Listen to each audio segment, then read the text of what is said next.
Welcome to My Spoonie Sisters, featuring stories from special guests dedicated to empowering those with chronic illness. Our goal? To connect people and provide the support and tools they need to live a better life. For those with chronic illness, our energy levels just fade faster. We must be more purposeful with the spoons allotted to us. So grab your coffee or tea, sister, and tune in as My Spoonie Sisters share stories of living with chronic illness. Welcome, my Spoonie Sisters. I'm your host, Gracefully Jen, and I have a huge honor today.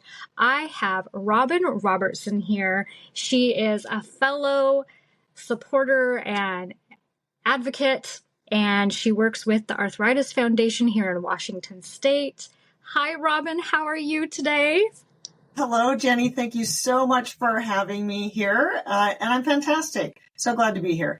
I'm so excited to talk to you and about all the things that you've done with the Arthritis Foundation, Healthy Knees, your bike ride across America. I mean, there's so much fun stuff we get to talk about today. Well, I'm looking forward to sharing anything that can be helpful for your listeners, for sure. Absolutely. So how about we start with a little bit of an introduction to you and who you are and why I brought you on here. Sure. I have a long and sordid story with osteoarthritis, and it all started actually when I was born. I had a rare condition in my knees called discoid meniscus, which meant that the meniscus cartilage, the cartilage between your big bones in your knee, was bigger than it should be. And you think, okay, more cartilage, that's good. But actually it wasn't. In my left knee on the lateral side, the outside, I had a lump in the cartilage. So when I was a kid, my knee would either roll over that lump and lock, and so I couldn't bend it, or it would get to the lump and not be able to get over it, and my knee would collapse and I'd fall down. So I flopped around a lot as a child. And doctors really didn't know. I mean, this is pre-MRI time. So I had a procedure called oh my gosh, I'm totally forgetting what the procedure was called. That's okay. It'll come to you. Anyway, I had a procedure where they could see the cartilage and then understand what the condition was. So on top of multiple cortisone shots that I had to try to alleviate the pain, because my left knee especially was very painful, they figured out what was going on and recommended that I have a surgery. Now, at that point, it was not arthroscopic surgery. It was an open knee surgery, and I was 13 years old. The doctor told my parents that removing the cartilage was the only option because they didn't have the tools back then to just trim out the bit that shouldn't be there. So the entire cartilage was removed on the lateral compartment of my knee, and my doctor said that it may cause early arthritis.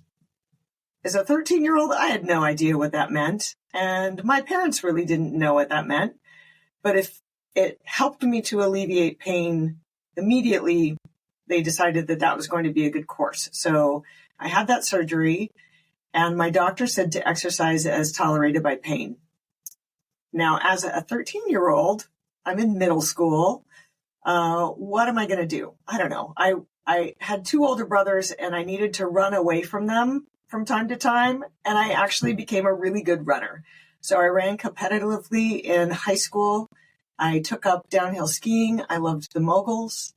I ran competitively for Western Washington University. I was on the track and cross country teams, and my knee always hurt. I figured that it hurt less than it did before, and so that's what the doctor meant by exercises tolerated by pain. I think I developed a very high tolerance to pain. Sounds like you did. Oh, yeah. So I'm running. I'm really enjoying running. It was part of who I was. And going into my senior season at Western Washington University, it was so bad that I really needed to have another surgery. Now, arthroscopic surgery was around, so the doctor could go in and take a look inside my knee, see what was going on. And he told me afterwards that if he didn't know how old I was, he'd think I was 85 for the amount of arthritis I already had. and that if I wanted to walk when I was 30 years old, that I needed to stop all impact sports immediately. That's a pretty crushing blow when you see yourself as an athlete, as a runner, to know that your life is going to change. And it has to, because skiing had already become more painful than it was fun. And I had stopped skiing a year or two before that. And running was getting to that point too. So I'm not sure if I would have believed him if he hadn't shown me the videotape of the inside of my joint, where he looked at the medial side, the inside, and it looked like you think it should. If you think of a chicken bone, so if you think of a chicken leg and you look at the end of the bone and it has that nice kind of silky looking cover over the end of the bone, that's your articular cartilage. And then between the bones is the meniscus. On the medial side, it looked great, smooth, shiny the way it should. Went over to the lateral side, and it literally looked like somebody had taken a jackhammer to the joint. There were pock marks and bone spurs, and I could see how much damage there was. So that changed my life, that moment with that diagnosis when I was just 24. Wow. I mean, to be 24 and to get that kind of news, how did you handle that? Well, I did stop running, and that was a tough shift. What I found was really helpful was riding a bike. And I found that riding a bike actually helped soothe some of the pain in my joint. And it was that decision to start riding a bike and stop running. I didn't do much hiking either because that was so painful. And as the osteoarthritis progressed, I became more and more knock-kneed on that side of my body because the lateral compartment was compressing with no meniscus and the degeneration that was happening from the arthritis. When I was 34 years old, so I made it past 30, but when I was 34, I could hardly walk around the block. And my kids were 2 and 4 years old. I was too young for a knee replacement. They simply would not do it then. And I was starting to walk using crutches because of the pain.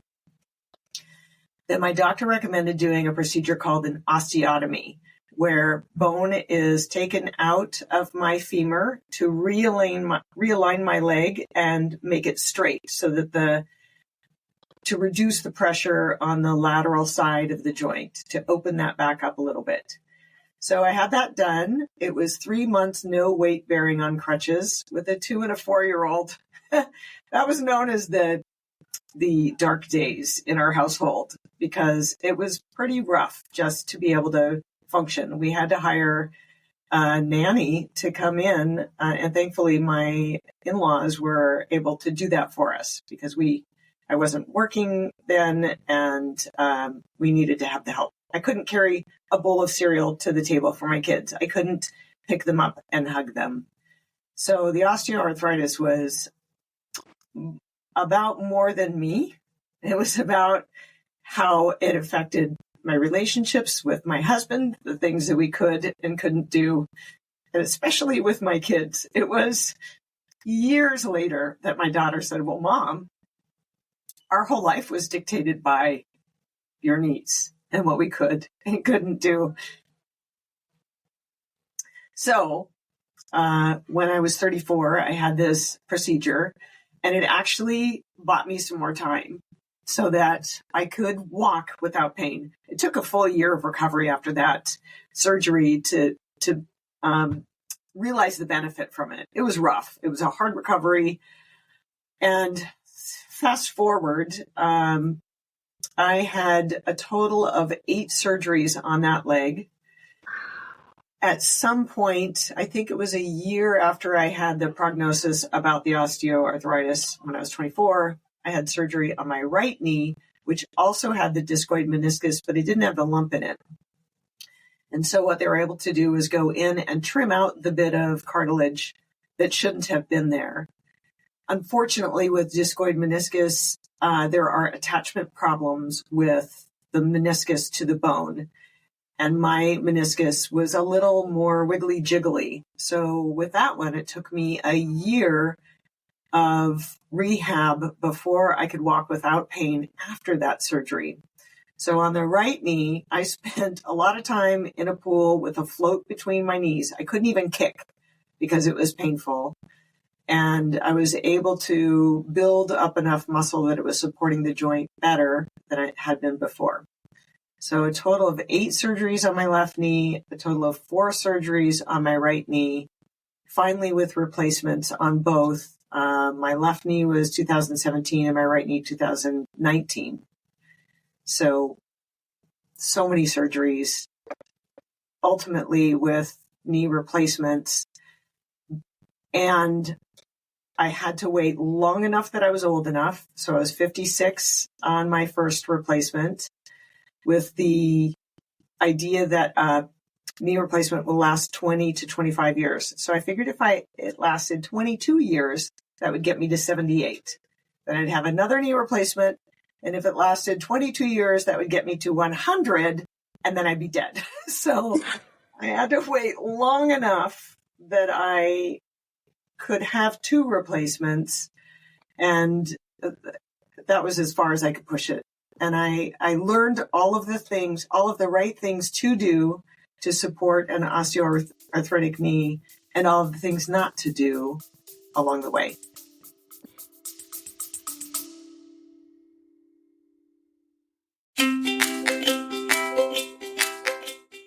Calling all Spoonies. As a host of a chronic illness podcast, nothing lights up my day more than hearing from you, our incredible listeners. Whether it's a topic close to your heart that you want us to uncover, or you are keen to show your own journey as a guest on our show, your voice matters. Living with chronic illness can often feel isolating, but through the power of podcasting, we can come together as a community to uplift, educate, and inspire one another. Your stories, insights, and questions drive the conversations we have and the topics we explore. So if there's something on your mind, a story that you are just itching to share, or a guest you'd love to hear from, don't hesitate to reach out. Your voice is not only welcomed here, but celebrated. Let's continue to amplify the voices of those living with chronic illnesses and create a space where everyone feels heard, supported, and empowered. Together, we are stronger.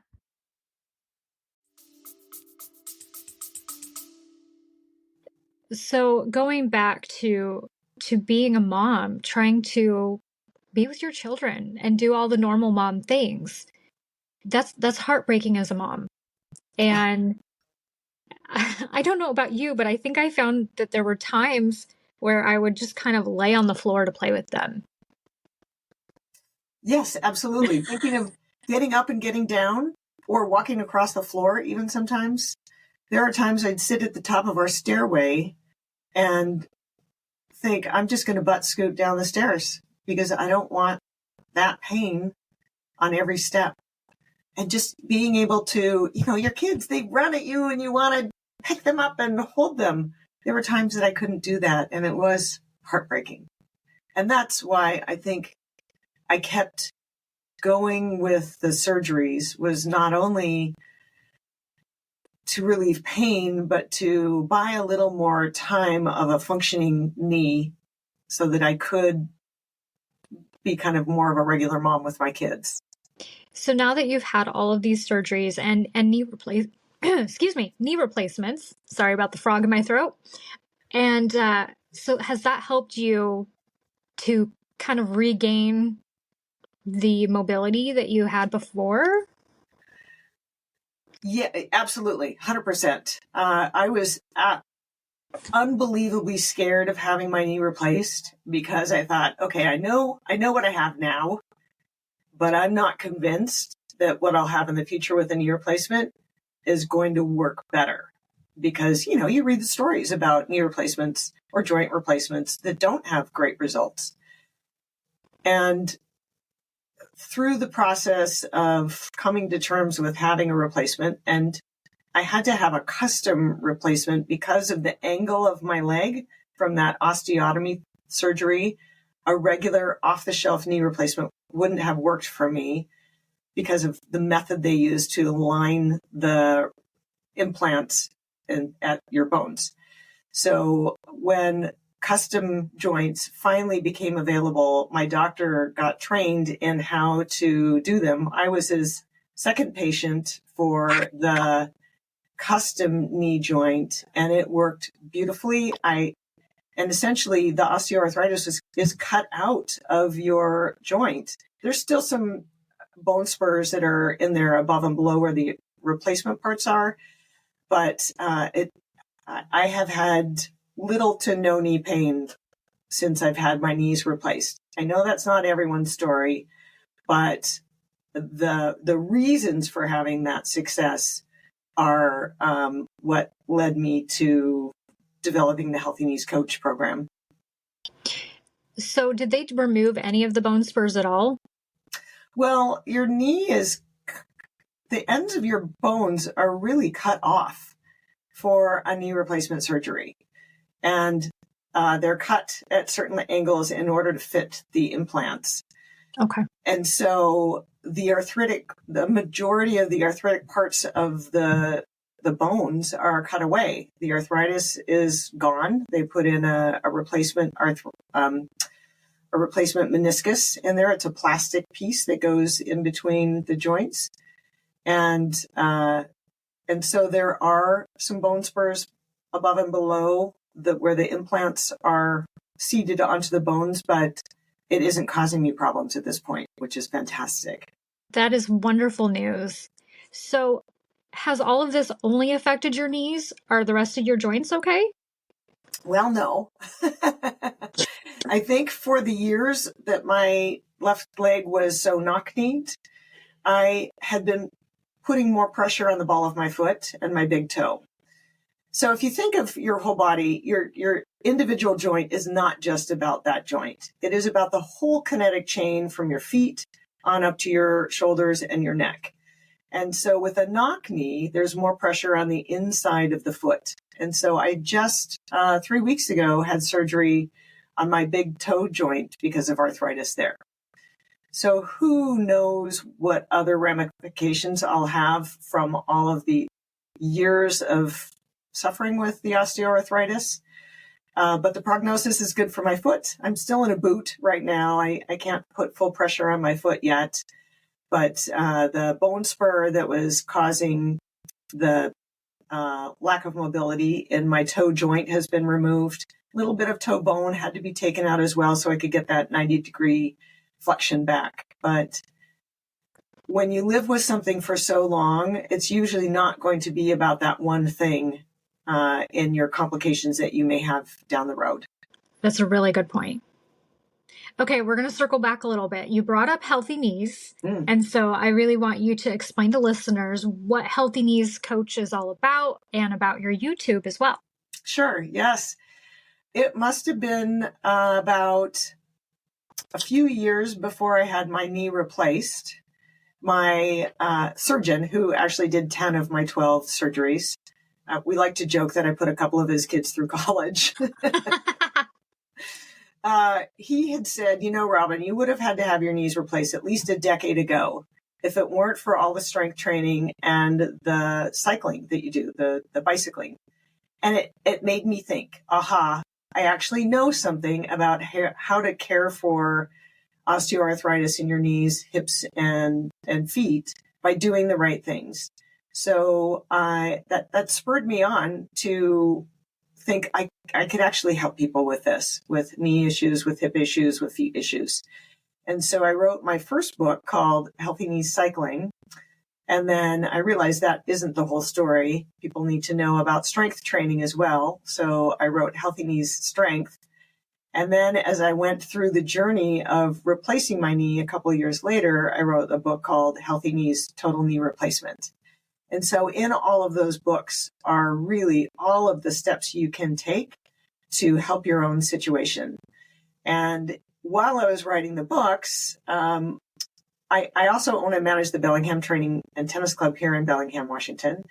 And I have always taught a cycling course that's more for the endurance cyclist. I thought I really needed to teach a course that was for people who were suffering from knee pain. And so I started the Healthy Knees Strength and Cycle class, where we have half an hour on a bike, followed by half an hour of strength training. And then I had folks say, well, I'd love to do that, but I don't live in Bellingham. How can you help me? So that led to developing the Healthy Knees Coach program And I offer a 16-week program that's all online with follow-along videos and the Healthy Knees for You YouTube channel with just about everything you can think of about knees. There are 40-some videos there, each on a different topic. And they're just out there waiting to help people. I get really wonderful comments from people saying they're so happy they found it. I addressed their very specific knee problem, and it was just a breath of fresh air that they got this advice. I'm not going to lie. I just pulled up the books to look at because I'd already pulled up your YouTube, but now I'm looking at the books, and I love these covers. I don't know where you're sitting, but that looks amazing. Yeah, just down the street, we have a beach there. It's incredible. Oh, it looks incredible just by the photo. Okay, so I will make sure I add in links to the books, to the YouTube, and yeah. Okay, so how long have you been doing all this? Really, it all started in 2015, 2 years before I had my first knee replacement. And it has been a joy to get to help people and work with people, especially in the live program that I do here. There are hundreds of people who've come through it. It's an 8-week long course. We meet twice a week. And it is so satisfying to have people say in the second or third week of the program, I already feel better. And for some people, it's not even about their knees. It's about their back, or they just don't know where to start to get healthy again because they're too afraid of movement because they don't want to cause more pain. And knowing the right movement to do is the key, and how to go about doing that movement.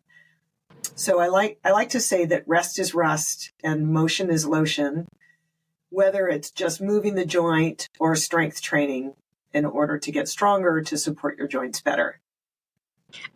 I love that. I really love those little quotes there. You know, I think so. My journey is a little different than yours. I have rheumatoid arthritis, but I was 32 years old when I was diagnosed, and I had this mindset that my life was over and I was never going to be able to do anything that I loved or enjoyed ever again. You know, one of my goals at that time had been I wanted to join a roller derby team. Oh, love it. And then my knee pain started, and ironically, that we weren't really sure what was going on with me because it was only my knee in the beginning. And within a year it spread, everywhere, all my joints, up and down, shoulders, hands, feet, you name it. It was going on. But I really did think my life was never going to be the same. But you can still adapt, and strength training is so important. And I wish that somebody would have told me back then how important it was to strengthen all those, muscles and ligaments around my joints. Yes, absolutely, 100%. And there were times, me too, I sat on the couch and thought, I don't even want to get up to go get a glass of water because of the pain. And this is it. This is going to be the rest of my life. And it doesn't have to be that way. You just have to find the right path, because there are always things that you can do. Even though you think it may not be right for you, you got to give it a try and see if it brings about the results that you want. And I refined the Healthy Knees Strength and Cycle program over all the years because we had more and more feedback about what was really working for people. And it's just so great to have folks say things like, I was going to have my knee replaced, but now I feel so good, I'm going to put it off for a while more. And just the sheer power of getting stronger and having more control is amazing. I could not agree with you anymore. 100%, yeah. So you've overcome so many challenges. You've written books. You've got this wonderful YouTube to help people. You've got this coaching program to help people. Can you tell us about this bike ride across America? Because this sounds amazing. Sure. So one of the things that I could always do, even with the advancing arthritis, was ride a bike. And the reason that biking is so good is that there's no foot strike impact. So think about when you're walking, every time your foot strikes the pavement, that impact goes up through your body. And when you're walking in your knee joint, your body weight is multiplied 5 to 6 times in your knee joint. And so every step can bring pain, and especially if you're carrying more weight than is healthy for your body. So bicycling has no impact. So your weight is in your seat and not on your feet. So it's also no weight bearing. And for me, lateral movement was something that was very painful, any side to side stepping or movement. And bicycling is all straightforward. So knees are just going forward. There's no lateral movement, no weight bearing, no impact. And until the very, very end in 2017, I was always able to ride my bike because I could make that 110 degree flexion in your knee. That's what it takes when you're on an upright bike. So biking's been my go-to, whether it's inside on a stationary bike or outside. And one of my dreams was to ride from Bellingham, Washington. Originally, we were thinking Key West, Florida, corner to corner. That changed along the way because of some of the routing issues to get there. But both my husband and I both work still, so we couldn't take off 3 or 4 months to do this journey. And we decided that once he left his 30-year law career and became a professor at Whatcom Community College, he had time off in the summer, and the club was running well enough that I could leave as well. So we decided we could take 3 or 4 weeks and ride a section. So we started, leg number 1 was Bellingham to Great Falls, Montana. Leg number 2 was Jackson Hole, Wyoming to Sioux City, or to Rapid City, South Dakota. Leg number 3 was Sioux City, Iowa to Nashville, Tennessee. And then we finished it last summer from Louisville, Kentucky to Yorktown, Virginia. And so instead of going all the way to the tip of Florida, we decided to catch the Trans-American bicycle route and finish in Yorktown and dip our tires in the Atlantic. And it was fantastic. That sounds amazing. And all the beauty you probably saw along the way. That was it. It was a journey, a self-supported journey. So we were carrying all of our own gear. We camped. We sometimes stayed in motels or hotels. We did our own cooking when we could because we wanted to be as free as we could as we were traveling. And being out in the elements is simply amazing. And you're on back roads primarily when you're on a bike, so you're not dealing with so many cars. Thankfully, we had no car issues. There were some close calls, but most people were kind and generous along the way. We met wonderful people. We saw amazing parts of the country, and we got to do it together. And that was really the best part. I got to do it with my best friend and husband. That's so cool. I feel like I would have my phone attached to my bike the entire time, recording videos, taking photos, because I'd never want to forget any of it. That was hard to not do that, but we did keep an online journal. So one of the things that we wanted to do was share the journey with people and raise some money. So we did the online journal, which is a lot when you're on the road. Sometimes there's no internet connection and you can't transmit easily or getting the pictures. But if anyone's interested in seeing our journey, we have a day-by-day journal with lots and lots of pictures. It's on the Healthy Knees Coach website under Ride C2C or Coast to Coast. And there's a link that'll take you to every day that we were on the road. And there are some pretty funny stories, lots of great pictures. And so in support of that journal, I asked people to pledge a little bit of money to one of 3 charities. The local charity that we selected was the Whatcom Community Foundation. The national charity was the Arthritis Foundation, of course. And then the international charity was World Bicycle Relief Fund, which brings bicycles to areas throughout Africa for kids to be able to bike to work, women to be able to get to market, men to be able to get to market with goats on their bikes, and healthcare workers to be able to visit more villages. So we raised over $10,000 for the 3 charities on our ride, and we feel really good about that too. I love it. I love it so much. Okay, so I just pulled that one up too. Yeah. All right. So what kind of bikes did you use? Did you use like a specific style of bike? Yeah, touring bikes, which are heavier to start with. We both had Salsa Marrakesh bikes. 100% love those bikes. They're great. Wide enough tires that you can ride off-road on gravel if need be. And there were lots of sections of gravel along the way. They're just super stable. They have the curled handlebars like road bikes do, because that offers more different positions for your body while you're riding. The bikes themselves with the racks weighed about 35 pounds. The gear we kept to 40 pounds or less for our standard gear. But then when you add on water and food that we carried, we were pushing 80 to 85 pound bikes. So we didn't go anywhere fast, that's for sure. But with 12 knee surgeries, it was 10 when I had started, only 10 surgeries because I hadn't had my knee replacements yet. I could still do that comfortably along the way, even though it was a very heavy bike, even though we went over thousands and thousands of feet of mountain passes. It was doable even with that osteoarthritis. Wow. Wow.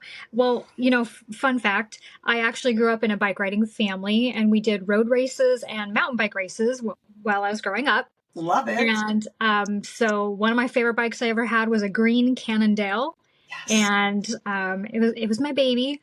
But, now I have a bike that my brother built for me that is super special to me. And I just had it worked on and fixed up a couple years ago. It has bright pink fluorescent handlebars that I love. But actually, during the summer, my husband has been bugging me about this forever. He decided to buy us some e-bikes. So he got us both an Aventon e-bike, because there's a lot of hills where I live. Yes. And on a high pain day, I need that assist. Absolutely. Yes. But they're so much fun. And I can choose not to use the assist, or I can choose to turn it up if I need to. I love the possibilities of it. Yeah, I figure whatever kind of bike you want, whether it's indoor stationary bike or any kind of outdoor bike, as long as you are moving, that's a good thing. And the e-bikes are wonderful. I don't have one yet, but I absolutely love that that's an option for folks just like you who have the assist there when you want it or need it. Yeah. I mean, especially where we live. Like I said, it's very hilly here. I mean, just leaving my neighborhood to get back to it, it's all hill. It's all hill. Yeah. And so if I'm having a hard day, I'm not going to get back up that hill at all. Right. And that's not very inspiring, right? When you think this giant hill to go up at the end of the day. So having that assist is a beautiful thing. Yeah, exactly. Okay, so we have covered so much, but I also want to ask, so how did you get involved with the Arthritis Foundation as a volunteer? Yeah, it was back in 2015. I was selected as the adult honoree as I was getting to know Lori McKnight, who runs the program here. And that just opened up the world of why I wanted to be involved with the Arthritis Foundation. I don't know how I hadn't made the connection before that, but I was the adult honoree. And then through our business, we've been a sponsor for the Jingle Bell Run every year since then. And I love being able to help tell the story and help inspire people that there are things that you can do, even with osteoarthritis, that will help to soothe, help to stabilize, and help to strengthen your knees, hips, and ankles so that you have that confidence to go out and get back to doing the things that you love, or maybe even shift to some new activities and find new things that you love. There's always a path, and you sometimes just have to try a few different things in order to find the right one for you. But I love being able to help the Arthritis Foundation and The more that we can raise money, the more likelihood a cure will be around. There's over 400 types of arthritis. And so it's not just osteo or rheumatoid, but all the things in between. We really want to make a difference in people's lives. Well, I just pulled up the dates. So for those that are here in Washington State, you can go do the Jingle Bell Run in Bellingham on December 9th. And on December 10th, you can hit the Seattle one. How early in the day does it start? The race itself, walk or run, starts at 9 o'clock, but there are other activities that start earlier with costume contests. I think there's a dog costume contest. There's a kids route that starts earlier. So, and there's a 1 mile route as well. You don't have to walk or run the whole 5K. There have been times I've been on crutches and I've walked the 1 mile route. I've been pushed in a wheelchair when it was right after a knee replacement surgery. So there are many, many ways to participate. And you don't have to do the walk or run at all. You can stay home and jingle in your jammies. So if anyone is looking for a team, I'm always wanting to have a great big team. It's called Robin's Reindeer, and you're invited to join. Put your antlers on and jingle at home or jingle with us throughout the year or during the event. Well, count me in. I'll join your team and cheer you on. I don't have one local to me. I hear they used to do one in Portland, which would be the closest to me. Hopefully they'll get doing that again.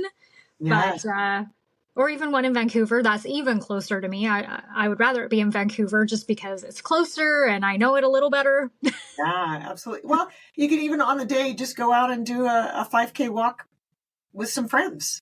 Yeah. Kind of jingle your own way. That's a fun thing to do too. Yeah. Well, I'm excited to cheer you guys on and support however I can. Wow. I mean, is there anything we haven't covered that you think we should bring up?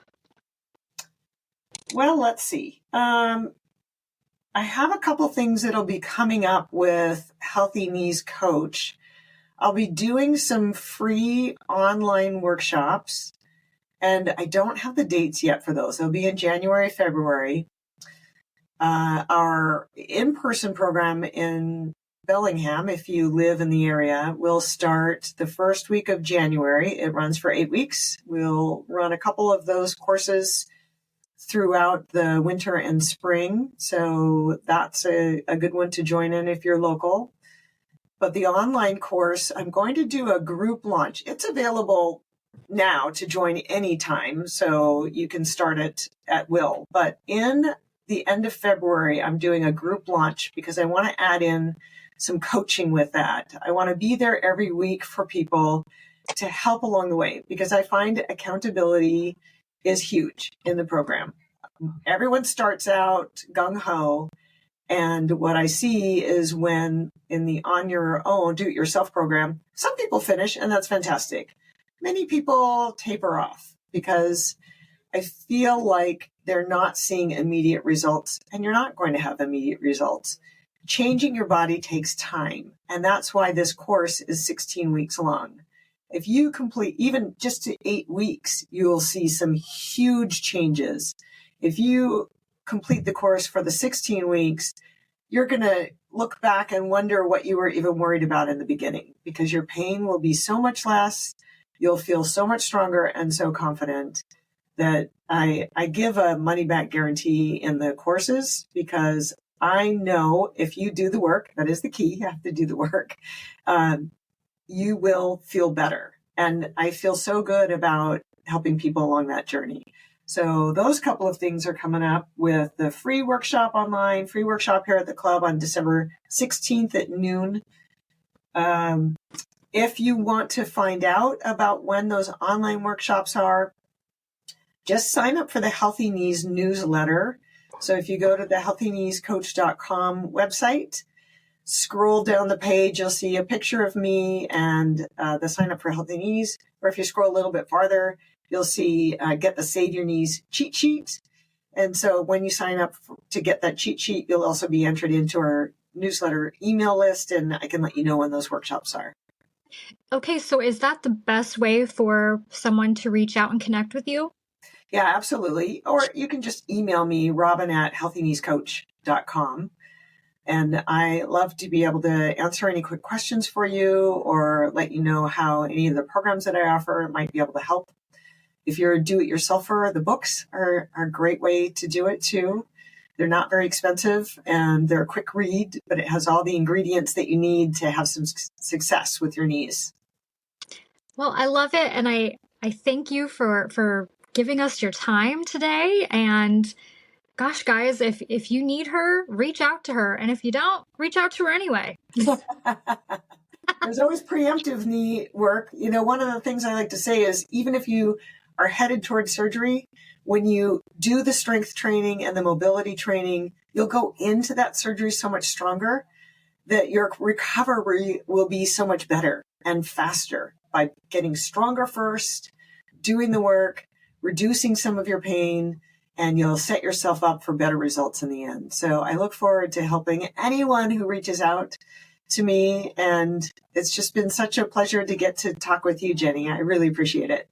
Thank you. It was such an honor to have you on here. And I can't wait to share your story. So, all right, guys, thanks for joining. And until next time, don't forget your spoon.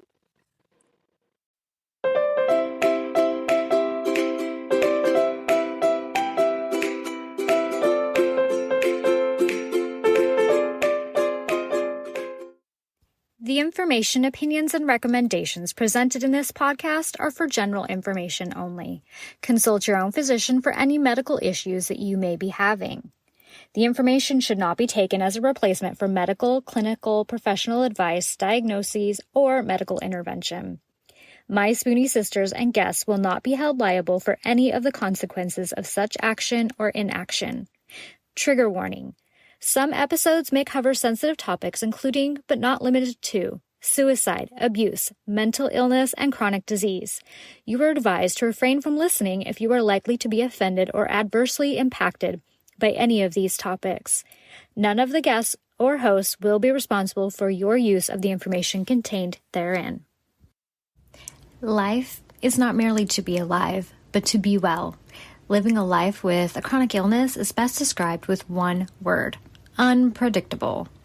Be Well's products are designed to make the unpredictable easier to deal with. Back when I was getting my infusions, I would have loved to have their adult zip hoodie. They even have one in pink. They also have everything from one-day pill holders to urgency buckets. So remember, they want to make your life a little easier. So be sure to check out Be Well.